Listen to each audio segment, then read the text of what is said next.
जय जय श्री श्री राम राम। दोस्तों। कैसे हैं आप लोग?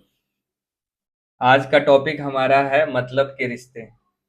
तो आज हम बात करने वाले हैं मतलब के रिश्तों के बारे में। तो शुरू करें। हम्म आजकल के रिश्ते ऐसे होते जा रहे हैं कि किसी से कोई मतलब नहीं है, और मतलब भी है तो सिर्फ मतलब के लिए। उम्मीद, सामने वाला हमको कुछ देगा तो हम उसको वापस करेंगे, अगर वो हमको नहीं देगा तो हम वापस नहीं करेंगे। मतलब हर चीज में एक्सपेक्टेशन है। एक्सपेक्टेशन है। और समझने की जो पहले क्षमता थी लोगों को, कि सामने वाला का चेहरा देख के समझ में आ जाता था कि वो दुख में है या सुख में है, वो क्यों सैड है, उसके अंदर उसके पीछे कुछ छिपा हुआ है वह, या फिर वो हंस के स्माइल करके वो पीछे छुपाना चाहता है। आज भी वैसे लोग नहीं रहे जो समझ पाए कि हाँ, उसके पीछे कौन सी खामोशी है। और सबसे अच्छी चीज मैं बताऊं कि पुराने जमाने के लोग, जिनको पैसों की उतनी ज्यादा, मतलब पैसों की अहमियत तो थी लेकिन पैसे थे नहीं उनके पास, बट रिश्ते बहुत थे। ना पैसे रिश्तों थे, को संभालने के ना लिए। पैसे थे, ना कोई सुख था, ना कोई सुविधा था। हाँ, एक लेकिन देखा जाए ना तो टेक्नोलॉजी हमारी इतनी पीछे थी। मतलब आजकल मैं देखता हूँ ना कि टेक्नोलॉजी इतनी आगे आ गई है। जब देखो इंसान एक दूसरे से वीडियो कॉल में बात भी कर सकता है। शायद ये वीडियो कॉल मेरे हिसाब से शायद वो इमोशंस को खत्म कर दिया।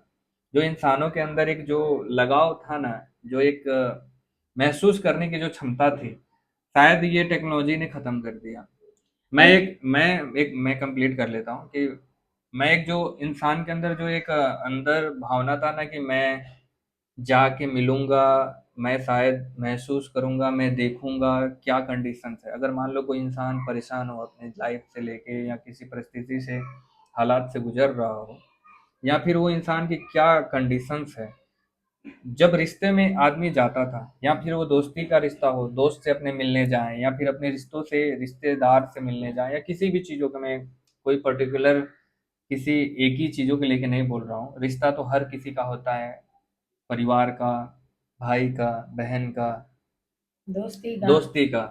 हर रिश्ते अलग अलग टाइप्स के होते हैं। तो पहले के रिश्तों में ना ये था कि लोग जाते थे, लोगों एक दूसरे को मिलते थे, उसकी परिस्थितियां को समझते थे, क्योंकि वो आंखों से दिखता था, तो महसूस हो जाता था। आज भी आंख से दिख रहा है, लेकिन किस पे? एक स्क्रीन पे, और वो महसूस नहीं करते। एक डिवाइस पे दिख रहा है, लेकिन अंदर जो इमोशंस है ना, उससे वो महसूस नहीं हो पा रहा है। हम किसी को अगर, कोई हमें, इन द केस दूर बैठा इंसान अगर हमसे कोई पूछे कि आप कैसे हो, तो आप क्या जवाब दोगे? यही जवाब दोगे ना कि मैं ठीक हूँ। हम्म अगर मैं नहीं भी ठीक रहूं, तो आप यही समझोगे कि ना कि वो बोल रहा है ठीक है, तो ठीक ही होगा। लेकिन इंसान जब उसके पास जाता है, उसके पास बैठता है, उससे बातें करता है, तो शायद आंखों की नमी, या फिर बहुत सारी ऐसी चीज हो है जो महसूस करा देती है कि वो इंसान किस हालात में है, किस परिस्थिति में है, किस कंडीशंस में है। आप समझ रहे होंगे कि मैं क्या कहना चाहता हूँ।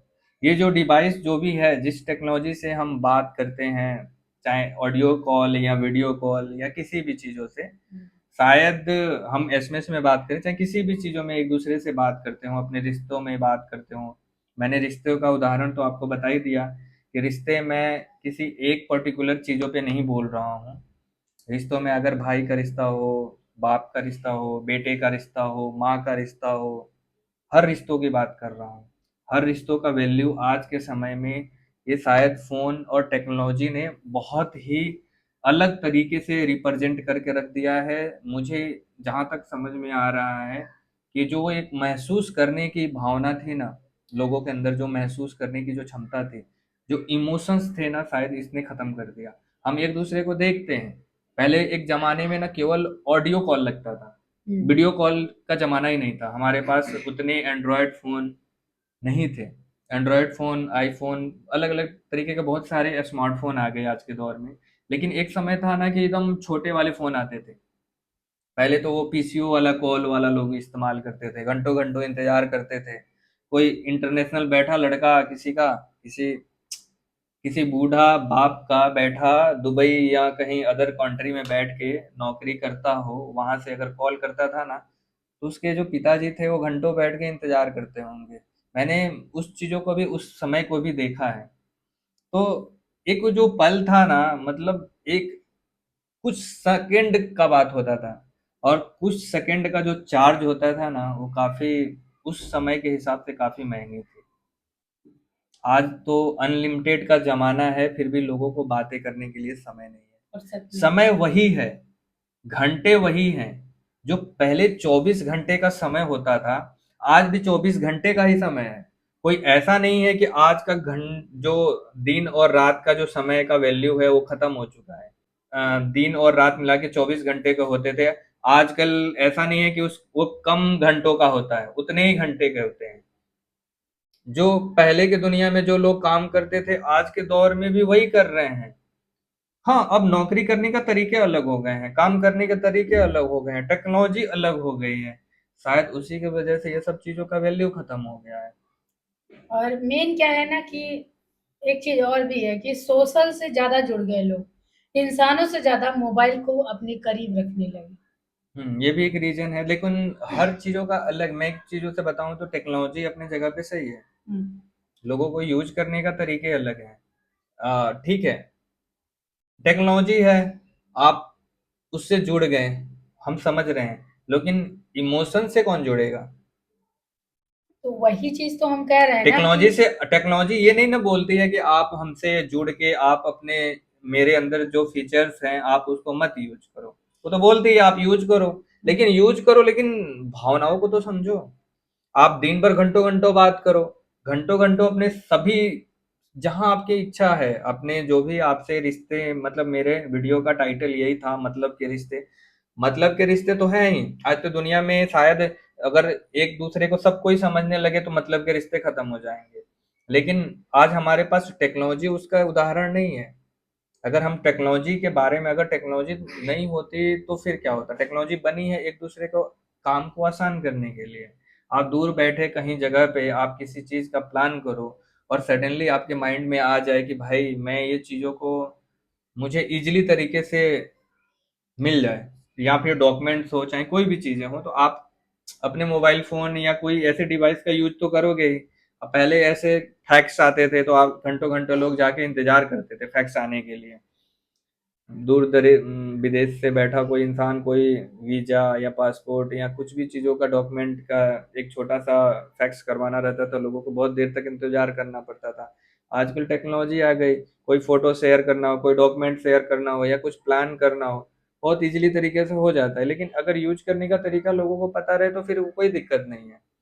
शायद इसका मुझे ब्लेम मेरे को टेक्नोलॉजी पर ना दे के मुझे लोगों पे देना चाहिए कि अगर शायद लोगों के अंदर वो भावनाएं हो, लोगों को समझने की वो भावनाएं हो, वो इमोशंस हो, तो शायद घंटों बात करने के बावजूद भी उसी इमोशन से, मैं चाहे किसी से भी बात करूं, मेरे अंदर वो इमोशंस रहेगा ना कि ये जो इंसान बात कर रहा है उसको मैं गहराई से समझूं, इसकी तकलीफ क्या है, तो मुझे सच में महसूस होगा कि उसकी तकलीफ क्या है। और नहीं समझूंगा तो इसका रीजन यही है कि मैं एक डिवाइस की तरह देख रहा हूँ, डिवाइस के नजरिए से देख रहा हूँ। एक मैं आप लोगों से ये बातें कह रहा हूँ, ये बातें आप लोगों को इस तरीके से लग रही हो कि हाँ एक डिवाइस है, ये वीडियो प्ले हुआ है और ये इंसान बोल रहा है उसको मैं सुन रहा हूँ। शायद उसी तरीके से वो भी वीडियो कॉल भी उसी तरीके से नजर आती है। ह्यूमन थिंकिंग के हिसाब से वही लगती है।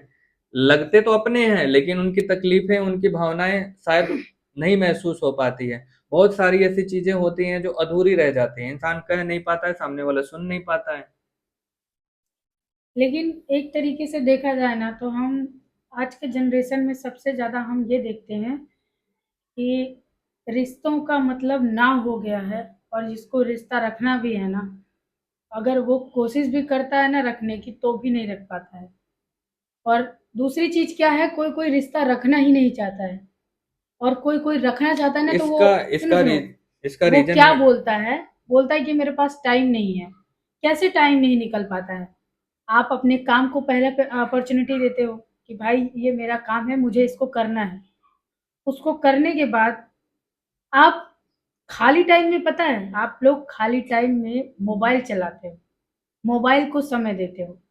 अगर आपके अंदर इतनी मैच्योरिटी है कि नहीं, हमको इसका कोई एक रिश्ता। एक एक और भी रीजन है। मैं हुँ, इसका एक और रीजन भी बोलूंगा कि कभी कभी ऐसा समय ब्लैंक आउट हो जाता है। मैं अपनी पर्सनल एक्सपीरियंस के हिसाब से ये बात कहूंगा कि इंसान सोचता है कि मैं किसी से बात करूं, मैं किसी से अपनी मन को हल्का, मन की तकलीफें, कोई ज़रूरी नहीं है किसी से आदमी कोई कहता है तो उसकी प्रॉब्लम को सॉल्व भी कर ले या फिर हुँ। रिज़ॉल्व भी करे, कुछ भी करे, कुछ नहीं कर पाता है। लेकिन मन को एक सांत्वना देने के लिए कोई इंसान उसकी बातें सुनता है, समझता है या जानने की कोशिश करता है। उसको अच्छा महसूस होता है कि शायद मेरे साथ कोई है, जो मेरे साथ खड़ा है, जो मुझे समझ रहा है। अब लेकिन आज के दौर में ना आप किसी से बात करने के भी चाहोगे या किसी से समझने की भी चाहोगे ना, तो उस मन में, उसके मन में आपकी बातें किस तरीके से, किस भावना से जा रही है, वो इंसान किस तरीके से वो दूसरे के सामने जाके प्रेजेंट करेगा वो सब, शायद इस डर के वजह से लोग अकेला रहना पसंद करते हैं वो मैं समझ रही हूँ। कि मैं इनको बताऊंगा, ये जाके उनको क्या बोलेंगे, ये इनको जाके क्या कहेंगे, ये इनसे जाके क्या कहेंगे, मैं अपने मन को हल्का करने के लिए कुछ कहूँ, ये जाके उनको कुछ कहें, तो वो बातें क्या होती है, खिचड़ी की तरह हो जाती है। तो शायद वो जो मन के मनोबल में और ज्यादा मतलब इफेक्ट पड़ता है। तो इसकी वजह से इंसान सोचता है कि मैं किसी से ना कह के मैं अपने आप में खुद में रहूं, खुद को समझो, खुद ही को सवाल करूं और खुद ही से जवाब पाऊं। हाँ, पता है क्यों? क्योंकि लोग ना अब उतना जुड़ना नहीं चाहते हैं, ठीक है? जुड़ना नहीं चाहते हैं, एक-दूसरे की बातें नहीं समझते हैं। अगर आज हम अपने ऊपर ले रहे हैं कि आज हमको कोई प्रॉब्लम होगी, हम अपने मम्मी-पापा से बोलेंगे ना, तो हमारे मम्मी-पापा जो है ना, वो दादा और दादी के ज़माने के हैं और हर चीज़ों को, हर परिस्थिति को, रिश्तों को बहुत अच्छे से जानते हैं। तो वो ना हमारे लिए हमारी बातें कहीं और ना कह के ना उसका सॉल्यूशन निकालेंगे। लेकिन आज के लेकिन लोगों के अंदर ये कमी सॉल्यूशन है, निकालने का कम है, बिगाड़ने वाले। सॉल्यूशन नहीं निकालते हैं। सुनते हैं, हाँ, हाँ कर लेंगे, उसके बाद पीठ पीछे जाके किसी और से बता देंगे। कोशिश करके भी आप किसी से अपने दिल की बात नहीं कह सकते हो। और अगर हर इंसान के अंदर यही आ गया है, तो रिश्तों में जो इमोशंस होता है वो कभी जीवन में, कभी नहीं अब के सुधरता। ज़माने में कभी नहीं सुधरेगा। जो पहले था वो अब नहीं हो सकता। और इसका साइड मैं सिंपल लॉजिक दूंगा तो टेक्नोलॉजी इसका कोई कहीं से भी जिम्मेदार नहीं है। जिम्मेदार लेकिन है एक तो चीज हम बताऊं, जैसे इंसान। इंसान जिम्मेदार है, लेकिन आजकल के जो छोटे छोटे बच्चे हैं वो टेक्नोलॉजी के जिम्मेदार हैं। वो और कहीं ना नहीं कहीं नहीं, हम बच्चे हम जिम्मेदार जैसे नहीं है, बच्चे जिम्मेदार नहीं है, पेरेंट्स से जिम्मेदार है। पेरेंट्स जिम्मेदार है, वो हम जिम्मेदार हैं। हाँ, क्योंकि बच्चे जिम्मेदार, हम किस तरीके से उनको अपने तरीके से ढालेंगे, उनको किस तरीके से न्यू बनाएंगे, किस किस तरीके से उनका मनोबल को ग्रो कराएंगे, वो हमारे ऊपर डिपेंड करता है। आप अब बच्चे को छोड़ दो, लोग अपने काम बचाने के लिए कि भाई लड़का बच्चा है, वो उसको मैं मोबाइल फोन दे दूंगा तो उसी में लगा रहेगा, उसी में व्यस्त रहेगा, मैं फ्री रहूंगा। तो बस तो इसी तरीके से रिश्ते का इमोशन खत्म हो जाएगा, आगे तक और भी खत्म हो जाएगा। अभी जो थोड़ा बहुत चल रहा है ना, वो हम हमारे माँ बाप के संस्कार की वजह से चला रहे हैं। लेकिन हम हमारे आगे जो पीढ़ी होगी ना वो इस चीज को नहीं समझेगी। कभी नहीं समझेगी, क्योंकि आजकल हर चीजों में लोग अपने मतलब निकालते हैं। अगर किसी से कोई मतलब रख भी रहा है तो किसी न किसी मतलब से रख रहा है। कोई किसी से दोस्ती का भी रिश्ता रख रहा है तो किसी न किसी मतलब से रख रहा है। मेरे को तो यही लगता है ना कि रिश्ते बस मतलब के लिए ही होते हैं। मैं सही मायने में सिंपल वर्ड में बोलूँ तो। इसका मतलब आपने मुझसे रिश्ता रखा है मतलब के लिए। आपको क्या लगता है कि मैं इनसे रिश्ता रखा हूँ तो मतलब के लिए रखता रखा हूँ? अगर ऐसा कुछ है तो आप लोग प्लीज कमेंट में जरूर बताएं। और आपका भी कोई रिश्तेदार हो या कोई हो फैमिली पर्सन या कोई ऐसा जो दोस्त हो। जो बहुत ही दोगलेबाज इंसान हो और कहने के मतलब है कि मतलबी इंसान हो, कमेंट बॉक्स में जरूर बताइएगा, हम सुनना चाहेंगे और हम पढ़ना भी चाहेंगे कि आपकी लाइफ में ऐसा कौन कौन सा इंसान है जो आपको मतलब की वजह से याद करता है। मतलब की वजह से पता है कैसे? आज हमको कोई प्रॉब्लम नहीं है ना, तो हम बिंदास जिएंगे अपनी लाइफ, एंजॉय करेंगे, कभी नहीं याद करेंगे इनको कि ये कौन है। लेकिन हम जब प्रॉब्लम में फंसेंगे ना, तो हमको सबसे पहले वो इंसान याद आएगा, अरे यार उसके पास फोन लगाते हो, पक्का मेरी हेल्प करेगा। भाई तुम 2 साल 3 साल से हैप्पी हो, 4 साल से हैप्पी हो, तुमने कभी उस इंसान को नहीं पूछा। लेकिन जब तुम्हारे पास प्रॉब्लम आई है, तो तुम उस इंसान को पूछोगे तो वो कभी हेल्प करेगा? वो तो यही सोचेगा ना, अबे साला पता नहीं कहाँ से उठ के आ गया, 4 साल बाद मिला है, ऊपर से हेल्प मांग रहा है। तो ऐसा कोई इंसान हो आपकी लाइफ में, सो प्लीज़ कमेंट में कमेंट करें, हम ज़रूर पढ़ेंगे। और हमारे इस वीडियो में कोई ऐसी, मतलब आपके नज़रिए से कुछ गलत मैंने बोला हो, कहा हो, तो उसे माफ़ करिए और कमेंट में ज़रूर बताइए। मैं उसे रिकरेक्ट करने की कोशिश करूँगा। और फिर हम ऐसे डेली आप लोगों को एक ना एक टॉपिक पे डिस्कस करेंगे। आइए, और फिर आप लोगों को 9 बजे लाइव में भी मिलेंगे। सो आप लोग इस वीडियो को ज़्यादा से ज़्यादा शेयर करो और कमेंट करो कि कौन सा पार्ट आप लोगों को अच्छा लगा, किस टॉपिक में मैंने क्या बोला, कैसा आप लोगों को अच्छा लगा, आपके माइंड में क्या थॉट्स रहता है रिश्तों को लेके, आप क्या सोचते हो। प्लीज़ हमें वीडियो के कमेंट बॉक्स में कमेंट करें। और वीडियो पसंद आई हो तो प्लीज़ लाइक करें। और हमारा चैनल रंजित सालू ब्लॉग्स है, उसे प्लीज़ सब्सक्राइब जरूर करें। फिर और हमारे नए चैनल, हमारा एक और चैनल है जिसके बारे में हम कई बार बात कर चुके हैं, स्पिरिचुअल कहानियाँ। उसपे हमने वीडियो डाला है, लॉन्ग वीडियो है, सोमनाथ मंदिर का है, आप उसको ज़रूर जाके देखिएगा। बहुत ही अच्छा वीडियो है और वो रहस्यमयी हर चीज़ों का उसमें मतलब बात किया गया है, उसमें ज़िक्र किया गया है कि क्या चीज़ किस वजह से क्या-क्या हुआ था वहाँ मंदिर पे, जितने बार वहाँ टूटा टूटा है, टूटा हर है चीज़ों के उसके बारे में बारे वहाँ में पे बात बताया किया गया गया है। है। वीडियो शायद आपको बहुत अच्छा लगेगा। आप जाके, आप चाहिए तो मैं इस वीडियो के डिस्क्रिप्शन बॉक्स में उस चैनल का लिंक डाल दूंगा। आप उस चैनल में जाओ और जो भी वीडियो आपको पसंद आए वो आप देखो और चैनल को सब्सक्राइब करो। और पसंद आए तो लाइक करिए, शेयर करिए और कमेंट करना मत भूलिएगा। और आप हमें सजेशन दे सकते हैं कि हम नेक्स्ट वीडियो किस मंदिर या किस भगवान के ऊपर बनाएं, जरूर बनाएं। जिसके बारे में आपको नहीं मालूम हो या आप कुछ जानना चाहते हो हमसे। तो इसके लिए आप हमारे चैनल स्पिरिचुअल कहानियाँ और उसके साथ साथ रंजीत सालू ब्लॉग जरूर सब्सक्राइब करें। और हमसे जुड़े रहने के लिए बहुत बहुत धन्यवाद। फिर मिलते हैं, तब तक के लिए जय श्री जय राम। श्री राम।